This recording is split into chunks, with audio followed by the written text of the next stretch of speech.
My name is Ginny Perfator. I have been an educator in a rural community outside of Montgomery County for about 8 years.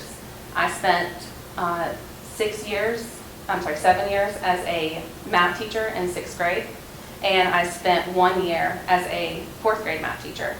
And I became an educator because I absolutely love children and I wanted to make a difference in the world.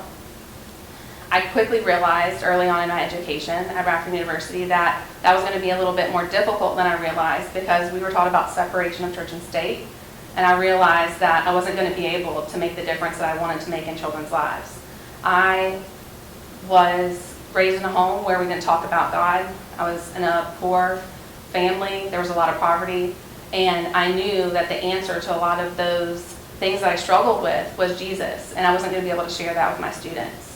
And so I struggled, but I listened to the reasoning of my professors, and I believed at the time that this is what we had to do, that we had to create an environment where everyone was welcome, and we couldn't talk about God, and we had to only teach, I had to focus on one thing, and that was educating, and that was academics. And what I've realized and what I've come to learn over the years is just like with adults, children have a soul, they have a mind, they have a body, they need nourishment of all sorts. And schools are just focusing on one aspect of that, and that is academics.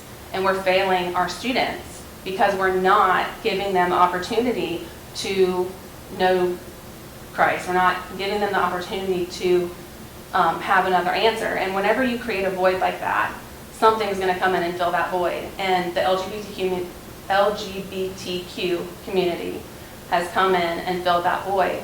So many of our students are lost, just like many adolescents are, like many children are, and they're being told that this is the answer to their problems, that they can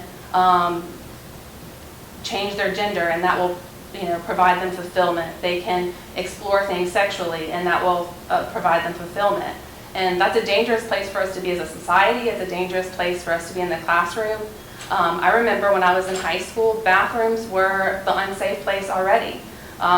They were hiding drugs in the ceiling tiles and making drug deals in the bathrooms, and sneaking in there with their boyfriends and girlfriends then. And now with model policies for transgender students, we're allowing it. And not only are we allowing it, but we're saying you can't stop this. If you're a teacher and you see a child going to the bathroom, then you can't stop them. It doesn't matter if the child, they could be fluid gender, they could identify as they, them, and go to one bathroom or the other throughout the day as they're choosing, and you can't even question it. Think about the implications of this at the high school level. It's scary, it's worrisome. I have a daughter who's going into 11th grade. She is no longer dressing out in the locker rooms because there's a child in the locker room with her, and instead of dealing with this and saying you can't be in the locker room, then the answer is no one dresses out for gym, no one does anything. And so everyone is being impacted, everyone in the classroom, everyone in the school setting is being impacted by these policies. And I started working in this rural community because I didn't want my child impacted by these policies, by these transgender ideologies and these policies that are coming forth. So I have to,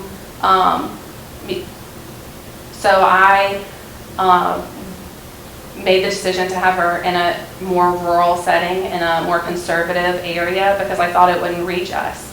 But I'm starting to see that it has.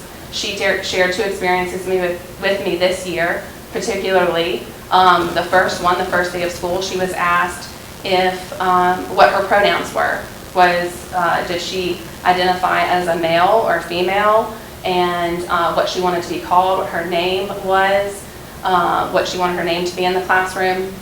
And the last few weeks of school, on an Algebra 2 test, the teacher wrote a question about 10 men in a drag queen competition, and wanted to know how many different ways they could get first, second, and third place. And this is concerning for me because I made these decisions thinking that this was the best for my child, and it's just slowly seeping in. And we've created this godless environment of these schools, and they are absolutely filling it with godless things. And we have to do better. We have to educate our children. We have to teach them right from wrong. We have to educate the whole child and not just part of the child. I want to share one thing with you, particularly as you guys know, this is Pride Month, and I'm being bombarded as a teacher right now with all kinds of information. Particularly one was a video, and it was by a group called Queer Kid Stuff. It was sent to me through Teacher Pay Teacher, and it was 5 tips for educators to make a more LGBTQ inclusive classroom. I want to tell you that this is on kids YouTube. It's not even adult YouTube. They can access it, and they have a ton of children's content for this matter.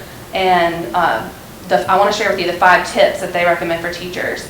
The first one is say friends or pals. Do not use boy or girl gender, and use gender neutral terms in the classroom. The other one is don't assume that your kids have a mom and a dad. They may have 2 moms, 2 dads, or have transgender parents. The third one, and this is one I actually agree with, it says don't be afraid to answer students' questions about gender, because an unanswered question leads to confusion. And that is absolutely true. We have this block in our education system where we can't answer hard questions to our students because it's seen as taboo to talk about God, and they are filling that information with gender ideology, and it's not a good place to be. Number 4, keep a well-stocked library, and they even recommend 3 books. One is Call Me a Treat. We can only assume what that's about. Red is a story about a crayon who's a little bit different than all the other crayons. And then A for activist. And then it says you should tell your students your pronouns and then ask for their pronouns. And there's 2 women sitting at a desk, and there's a puppet in between them, and the puppet asks them what their pronouns are.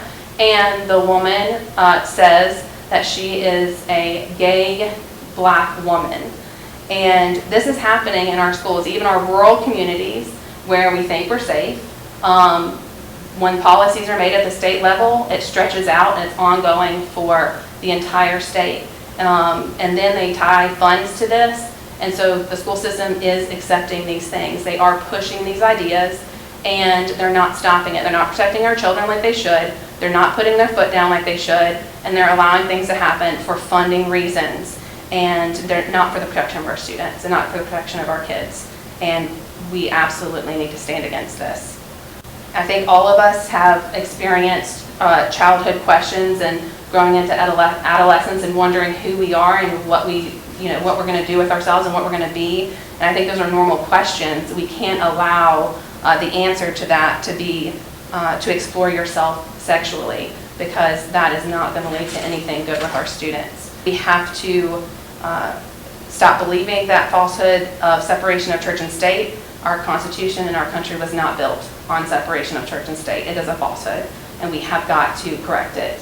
There are a lot of issues in our classrooms facing education, including issues with students with disabilities, issues with funding and how that's handled, everything from YouTube to discipline to bathroom issues to Google Chromebooks. There's so many issues that are brought into our classroom that are causing just havoc on our students and the ability to teach.